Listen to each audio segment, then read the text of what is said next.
¿Qué tal? Les habla Jorge Gestoso.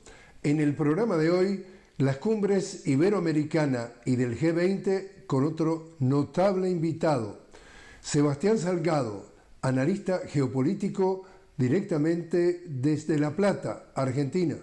Sebastián Salgado, una cálida bienvenida al programa. Hola Jorge, un gusto saludarte y por supuesto estar aquí en tu espacio. El gusto también es nuestro. Sebastián acaba de terminar en Ecuador, Cumbre Iberoamericana de Jefes de Estado y de Gobierno, con la participación de presidentes más baja en los últimos 30 años. ¿Tu lectura de lo que ocurrió? Bueno, primero es un reflejo de la actualidad del gobierno de Noboa, sin ningún tipo de legitimidad ni de consenso popular en su propio país. Creo que para empezar es un reflejo de eso. También hay que reconocer que al mismo tiempo hubo otros encuentros internacionales, tal vez de mayor envergadura en cierto sentido, como fue la cumbre APEC, ¿sí? en Perú, y que está iniciando en estos momentos la cumbre del G20 en Río de Janeiro. Por eso las agendas de los mandatarios, a la hora de elegir, por un lado, seguramente han decidido declinar la invitación, dejando en absoluta soledad al presidente Noboa, por lo menos en lo que es en términos latinoamericanos, en esta cumbre iberoamericana. Pero al mismo tiempo, me parece importante, Jorge, recordar que esta cumbre iberoamericana, desde mi perspectiva analítica, ya tuvo su primera sentencia de defunción en el año 2007. Recordemos lo que pasó en la cumbre iberoamericana de Santiago de Chile, donde el rey Juan Carlos de Borbón, que uno no termina de entender qué es lo que tiene que hacer siempre ahí metido entre los mandatarios, le dijo en ese momento al presidente Chávez, en un momento que estaba discutiendo con el presidente español, ni siquiera con el rey, le dijo, ¿por qué no te callas? ¿Sí? Entonces, ahí se ve una concepción absolutamente eurocentrista de esta cumbre iberoamericana, que evidentemente delinea algunas perspectivas políticas que ya son propias del pasado y sobre todo teniendo en cuenta el perfil, ¿no? de este personaje que ya abdicó en favor de su hijo, que mató a su hermano cuando tenía 18 años y que tiempo después quiere ponerse a su propia realeza con una especie de autoridad moral por encima de los sistemas democráticos. Así que yo creo que el año 2007 fue la sentencia de defunción de la cumbre iberoamericana y desde ahí no ha podido regresar. Bueno, casualmente dentro de los comentarios, entonces, Sebastián, a propósito de lo que tú mencionas, se han escuchado más de una versión en donde dice el concepto, la idea de Iberoamérica, dicen los críticos, es anacrónica, tan anacrónica como la idea de el rey. ¿Tu reacción? Sí, sí, sí, estamos en la misma sintonía y lo pensamos de esa misma manera. Pensemos que la cumbre del año que viene se va a hacer en España. Y en ese sentido, bueno, evidentemente no ha existido nunca una madurez política por parte de este sistema de gobierno español, que sigue siendo una monarquía. ¿Sí? Hay que recordar, ¿no? que la dictadura de Franco abolió a la República y que en la continuidad de ese sistema político dejaron a esta monarquía. Mientras siga apareciendo parte de la realeza española en una cumbre iberoamericana, ese encuentro no tiene absolutamente ningún sentido porque es parte del reconocimiento abiertamente eurocentrista, de negación de lo que fue el genocidio vinculado a la conquista de nuestra América. Y a partir de eso, evidentemente, hace falta una cierta madurez. Por supuesto que hay una cultura, un idioma, puede haber una serie de vínculos muy importantes que nos vinculen más a los latinoamericanos con Europa y Portugal que con el mundo anglosajón. Sin embargo, esto no se va a dar hasta que estas cumbres no tengan un perfil de iguales, como sí, por ejemplo, lo tiene el grupo BRICS desde su concepción.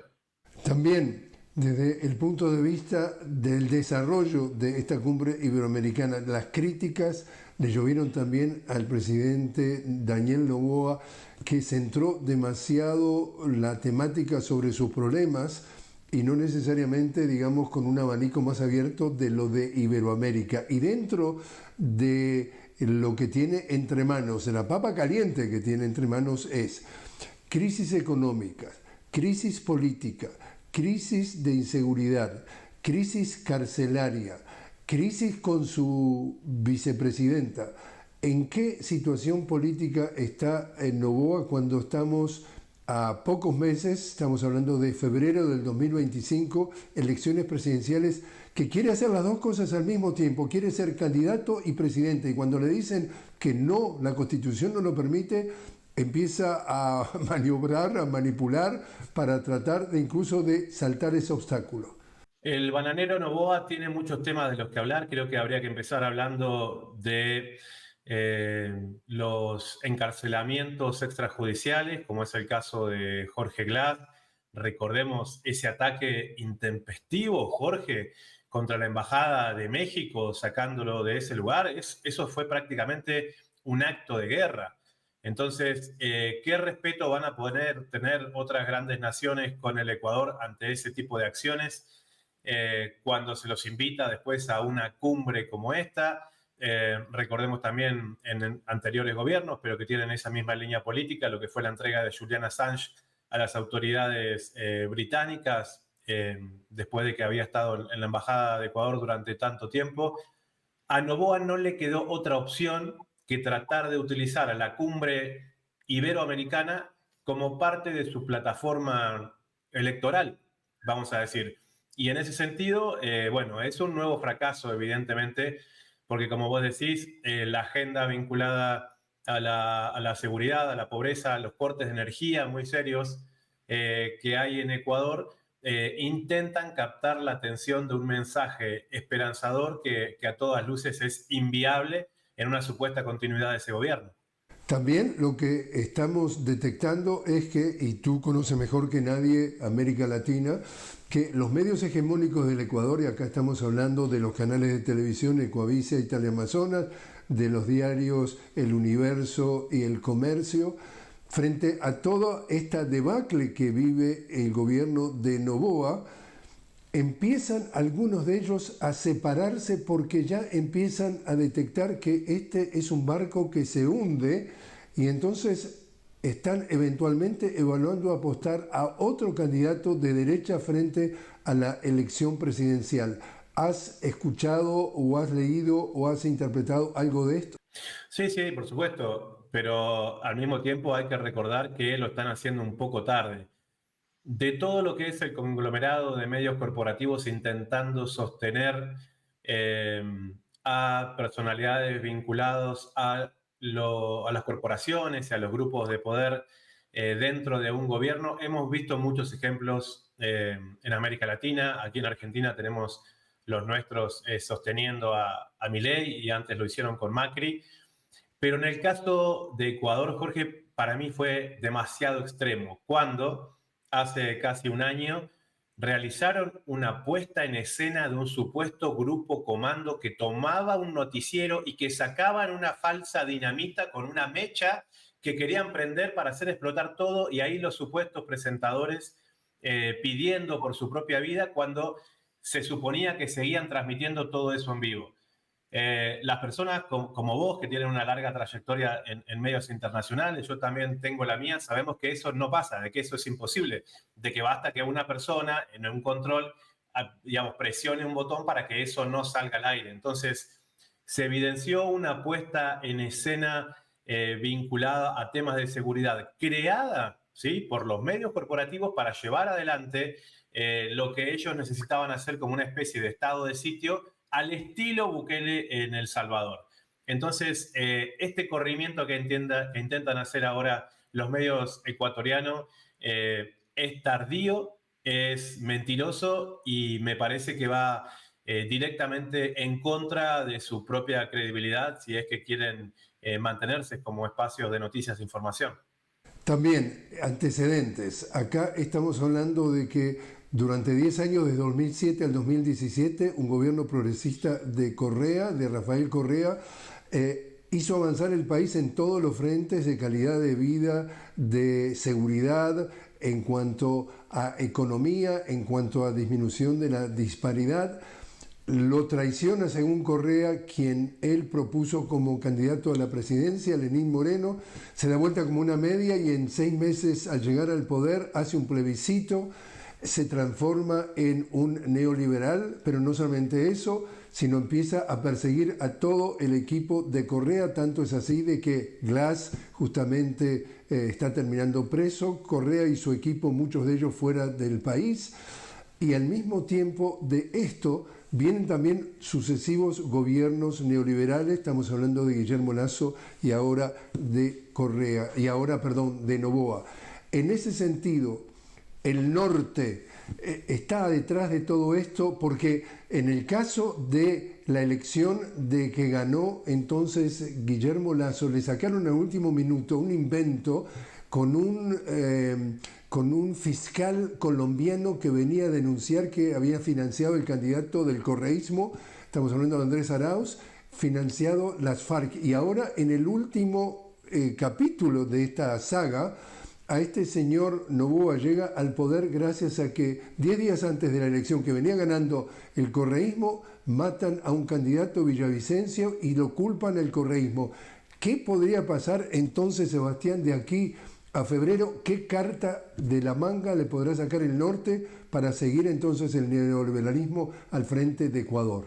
Yo creo que ahí es importante tener muy en cuenta este repaso que vos estás haciendo, Jorge, sin olvidar que más allá de la traición, vamos a meterlo en esos términos, vamos a usarlo en esos términos, de Lenín Moreno a lo que era la continuidad política del correísmo, también hay que reconocer el error en la elección del candidato que ya había sido parte del gobierno del presidente Correa, porque si solamente se piensa en términos de traiciones como una cuestión espontánea, bueno, sería muy difícil tener una credibilidad en un movimiento político con una proyección a mediano o largo plazo, con una concepción popular. Evidentemente, Jorge, hay un regreso por parte del gobierno de los Estados Unidos con sus servicios de inteligencia y con el intento de instalación de bases militares a Sudamérica como no lo estábamos viendo en otros tiempos. Recordemos que Estados Unidos viene de perder, por ejemplo, lo que es el intento de desestabilización contra la República Árabe Siria y el gobierno de Bashar al-Assad en Siria. Intentaron todo, crearon grupos terroristas y así no pudieron tirar ese gobierno que de alguna manera se convirtió en el talón de Aquiles de Oriente Medio y que hoy es parte de la resistencia contra ese enclave occidental que se llama Israel y que está ocupando el suelo palestino.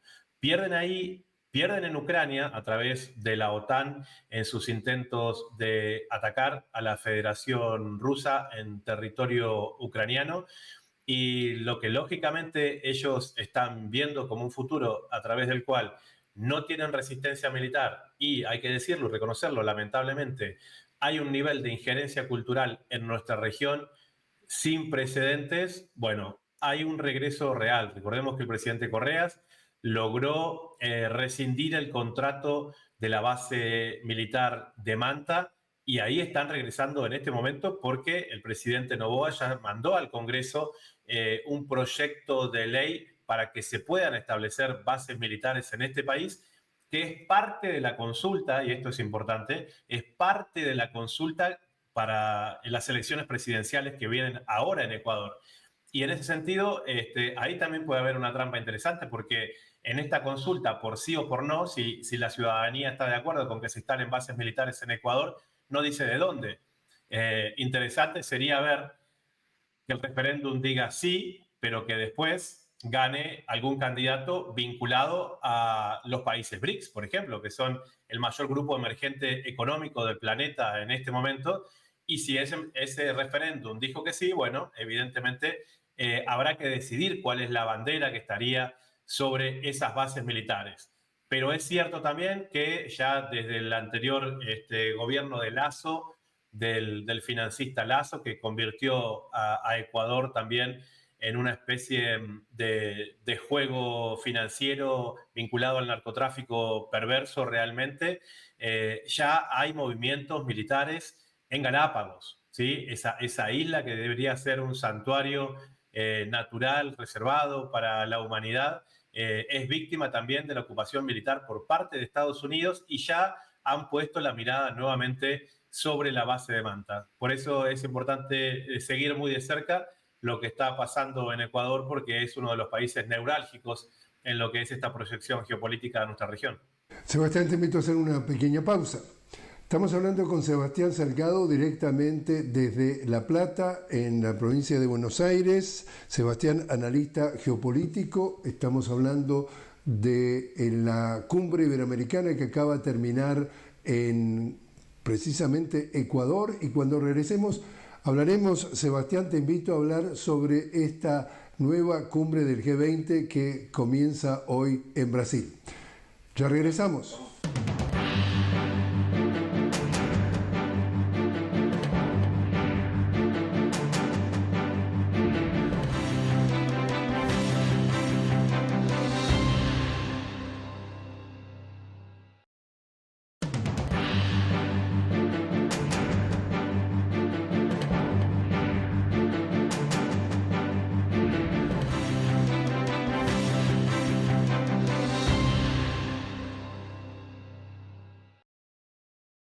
Continuamos hablando con Sebastián Salgado directamente desde La Plata, en la provincia de Buenos Aires. Sebastián, analista geopolítico, comienza hoy entonces en Brasil la cumbre del G20, el anfitrión, el presidente Luis Ignacio Lula da Silva. Allí asiste el presidente de Argentina, Javier Milei, y dentro de lo que publica Folia de Sao Paulo, dice: Argentina podría boicotear la declaración final de la cumbre del G20.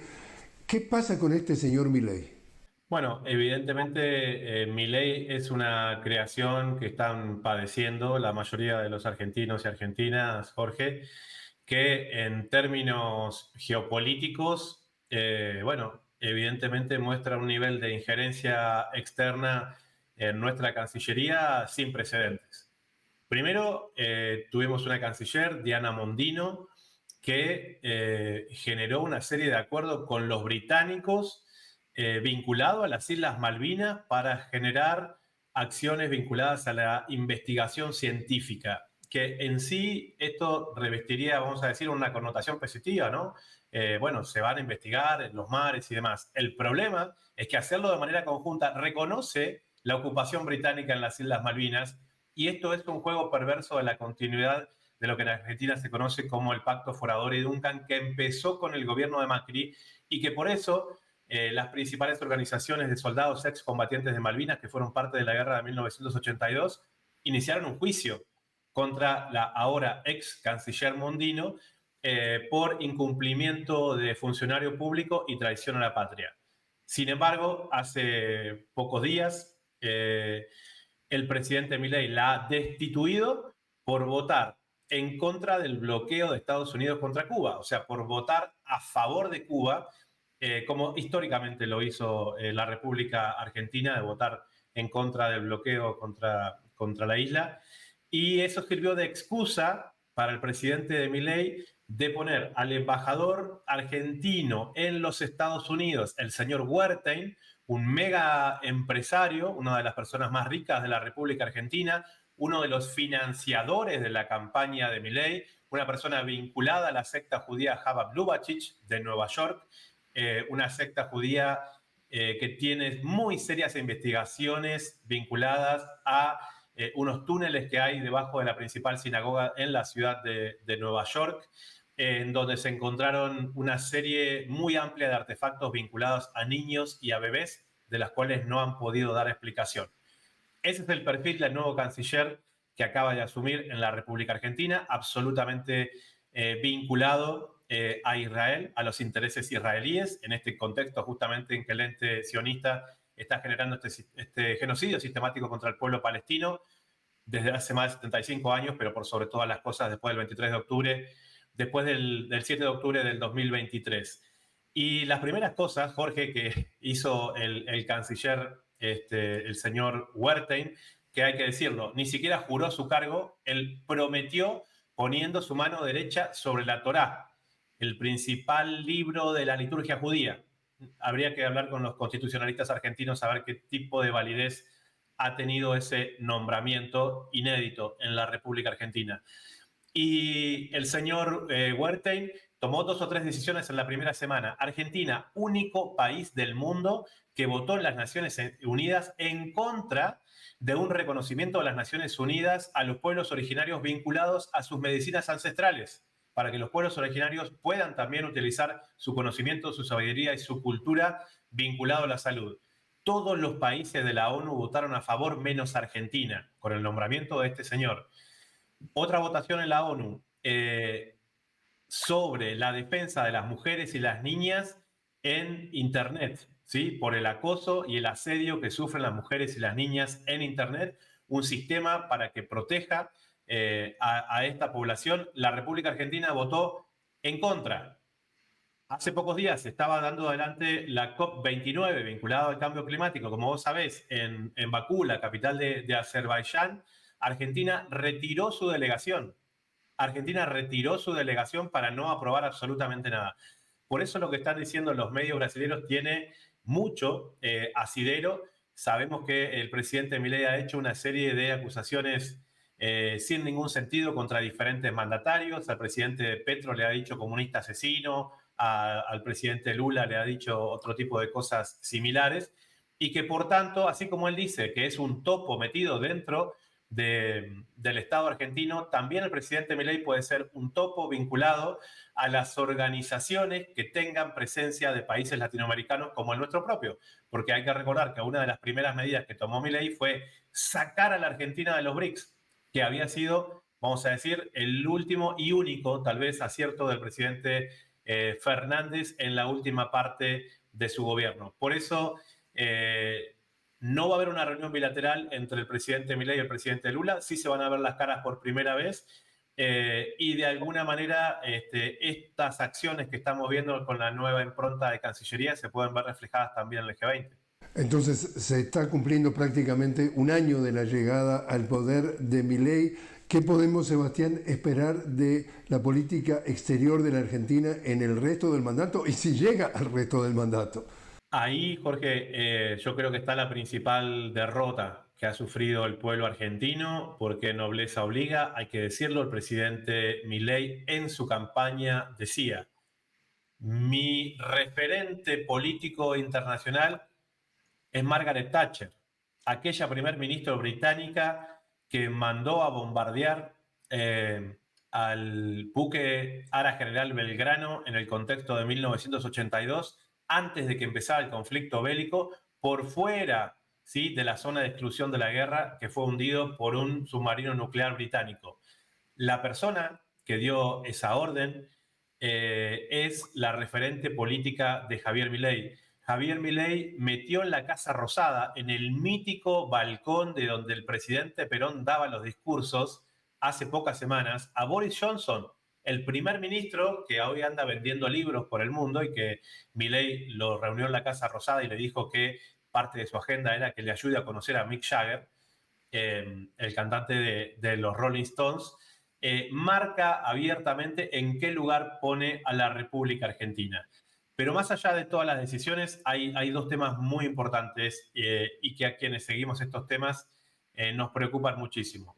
El primero, un alineamiento específico con aquellas fuerzas occidentales que están desafiando, por ejemplo, el poderío militar de la Federación Rusa, ¿sí? Cuando vemos que Argentina intempestivamente compra chatarra aérea como son los F-16 estadounidenses, después de que tenía prácticamente un convenio cerrado para comprar aviones nuevos, chinos, fabricados en Pakistán, vemos que están preparando a los pilotos y aparte de lo que es la estrategia militar argentina en armamento occidental.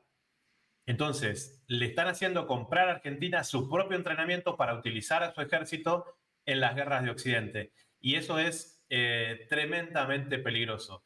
Y al mismo tiempo, evidentemente, la entrega vinculado a lo que es la soberanía de las Islas Malvinas, que es nuestro emblema de bandera, evidencia, ¿sí?, de alguna manera la falta de carácter y de coherencia, porque en definitiva, uno de los ejemplos que más grafica esto también en el territorio continental argentino, por ejemplo, es la presencia de la empresa Mekorot. Mekorot es la empresa israelí vinculada al agua, pero es una empresa militar que está matando por deshidratación a los palestinos y palestinas, a los niños y a las niñas. Está operando de manera activa en la República Argentina en más de 10 provincias.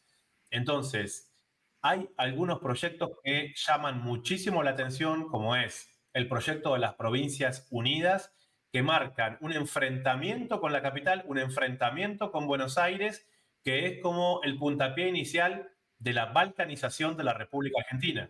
Hace pocos días tuvimos la posibilidad de estar en Serbia y los serbios antes del año 2000 no creían que la OTAN les podía robar una provincia que es Kosovo.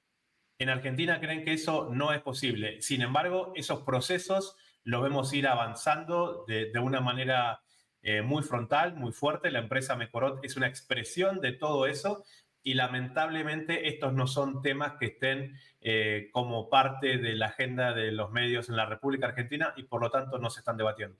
Te repito entonces la segunda parte de la pregunta. ¿Y este señor Milei llega al fin de su mandato?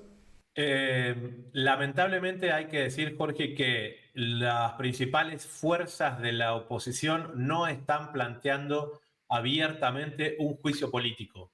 Sobran motivos para hacer un juicio político que acelere los plazos de la gestión del señor Milei. Sin embargo, pareciera que dentro del mismo Congreso las principales fuerzas de la oposición están queriendo llevar adelante simplemente procesos electorales de cara a las elecciones legislativas, por ejemplo, del año que viene. Entonces, eso le da un gran respaldo, le da un oxígeno al señor Milei, que sigue vendiendo aerolíneas argentinas, sigue ofertando nuestras represas hidroeléctricas y sigue desguazando el país. Cada mes, cada semana para la República Argentina es un desangrar de sus propios recursos, porque una de las cosas que él implementó es el RIGI, que es una nueva ley a través del cual las corporaciones extranjeras, a la hora de llevarse los recursos naturales, prácticamente no van a pagar impuestos por 30 años. Y eso también le deja las manos atadas a un posible futuro gobierno de Concepción Popular que podamos tener en el futuro. Sebastián Salgado, muchísimas gracias por haber estado con nosotros. A vos, Jorge, muchas gracias.